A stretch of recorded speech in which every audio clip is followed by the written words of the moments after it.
What if every mistake could be erased? What if every crime could be undone?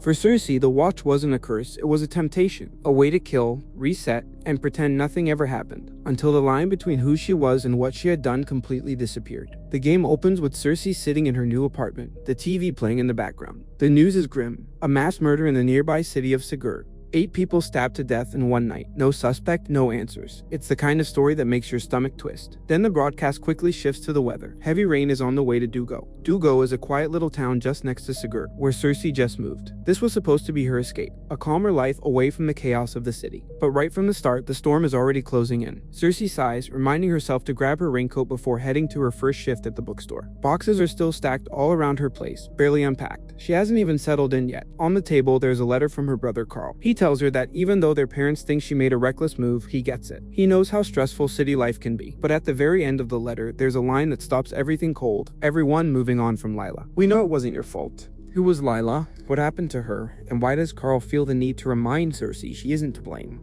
The game doesn't explain who Lila is just yet, but that single line lingers. On her way to work, Cersei finally meets her neighbor, Ruth, a kind, older woman, always outside stretching in the mornings. Ruth greets her warmly, tells her not to be shy, that if she ever needs anything, her door is open. Then there's her new job, Bobby Books. The store owner Bobby isn't nearly as kind. Cersei is late on her very first day, and Bobby immediately snaps at her. He gruff, short-tempered, the kind of boss who remembers every mistake. Cersei spends the day scrubbing floors, organizing shelves, and biting her tongue. By the time night falls, she's drained. And then it happens. As she steps out into the rain, someone slams into her. She hits the ground, dazed, while the stranger bolts off without so much as an apology. In the chaos, something drops to the ground, a pocket watch. It's old, heavy, and looks expensive. Cersei picks it up, turns it in her hand, and mutters, "Finders keepers." At first, it feels like nothing more than luck. But as we'll learn, this watch isn't just a trinket, it's the heart of everything that follows. The next day, the news reports something shocking. The Sigurd killer has been found dead. Stabbed in the stomach, his body dumped not in Sigurd, but right there in Dugo. His name,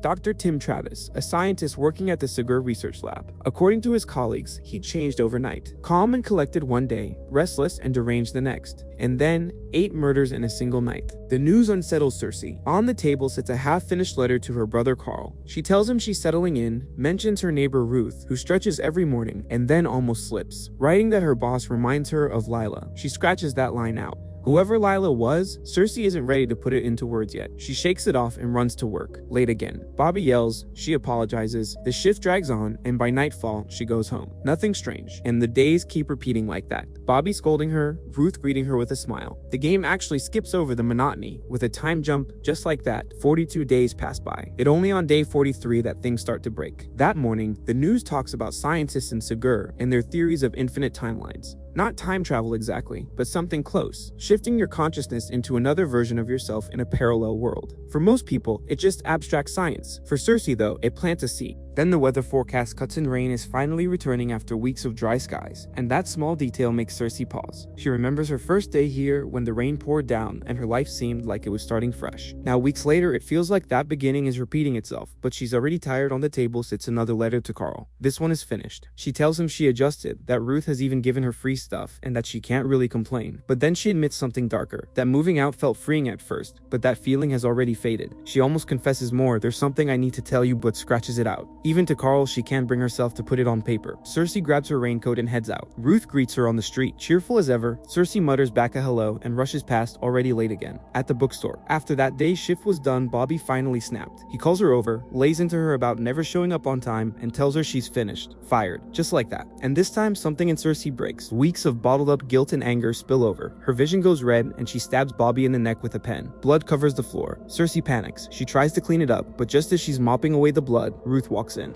Her kind neighbor, the one who offered her friendship, gasps in horror. "I always knew you were a freak, she screams, before bolting out the door. Cersei runs home, frantic, gathering her things. A knife for protection, the pocket watch for money. But when she looks at Carl's letter, something is wrong.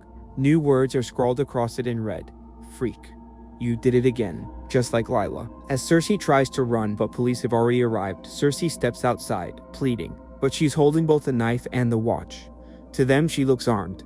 They shoot, and then everything resets. She wakes up on her couch. The news is on. A mass murder in the nearby city of Sagar. 8 people stabbed to death in one night. No suspect. No answers. It's the first day all over again. Cersei panics. She looks around the room. Her raincoat completely dry, even though she was caught in the storm just last night. The box is in her apartment, just like when she first moved in, and on the table, the letter from Carl, the one she got a month ago. It's here again, untouched, as if time itself has rewound. She stares at herself in the mirror. Nothing makes sense. She died. She knows she died. And yet, she's back here. Confused, she stumbles outside, and then she sees Ruth, but Ruth doesn't recognize her. She greets her the same way she did the first day. Cheerful, welcoming, introducing herself as if they've never met before. That's when it hits Cersei, the watch. The thing she picked up on that rainy night. It hasn't just reset time. It dragged her into another version of her life, a parallel world where everything is repeating. And in that moment of realization, something inside Cersei snaps. All the memories of being called a freak, all the panic of being shot, all the guilt she refuses to face, it boils over. Cersei mutters the word freak under her breath, almost like she reliving Ruth's scream. Ruth looks confused, asks if she alright, and then Cersei lunges. She drives the knife straight into Ruth's eye. Ruth collapses, blood pooling at her feet. Cersei doesn't flinch. She doesn't run.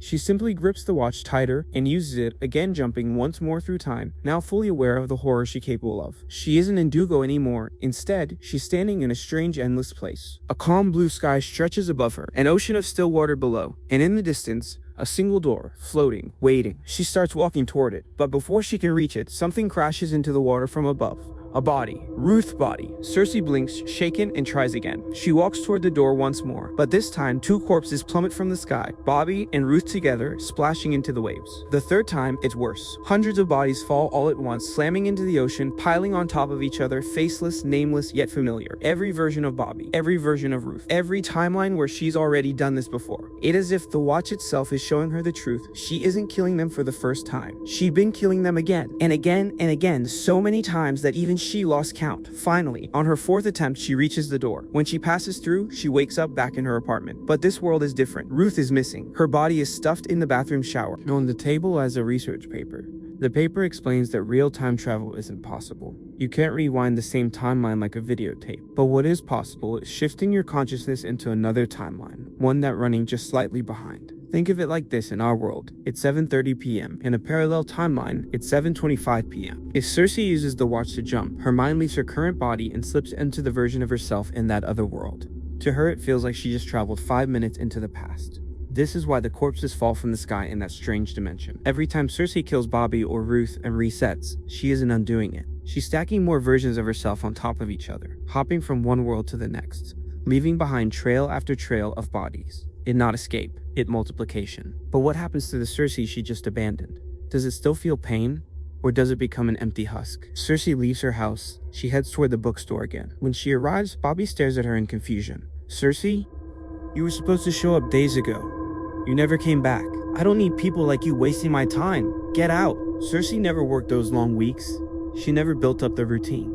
To Bobby, she's just some stranger who disappeared after the first shift. Cersei snaps. With that same cold rage, she plunges the knife into him again, taking his life like she'd done so many times before. But fate catches up with her. After stabbing Bobby again, a witness spots her. Panic sets in. Cersei reaches for the watch, her one way out, but nothing happens. The watch doesn't respond. On her way home, drenched and trembling, she sees something in the distance. A figure in the same yellow raincoat as her. At first it looks like another stranger, but when the figure turns, Cersei realizes the truth. It's her. Another version of herself. A consciousness she abandoned in a different timeline. This one is furious, twisted by the pain she left behind. All those jumps, the other Cersei growls, and I finally caught up to you. The two versions lunge at each other. Both stab, both bleed, but somehow this Cersei survives. She stumbles through the rain. On the road, she sees something even worse. Ruth's corpse, standing there doing her morning stretches, just like when she was alive. It's like the world itself is mocking her, reminding her of every murder she tried to erase. And then, the mirror. Cersei looks at her reflection, and finally sees what she's become. Not a victim of fate. Not someone cursed by an object, but a monster. Her smile stretches unnaturally wide, her eyes bloodshot and wild. She doesn't even look human anymore. She's the demon she created. In the game credits, the truth is revealed. Cersei Sue was a real person in this world.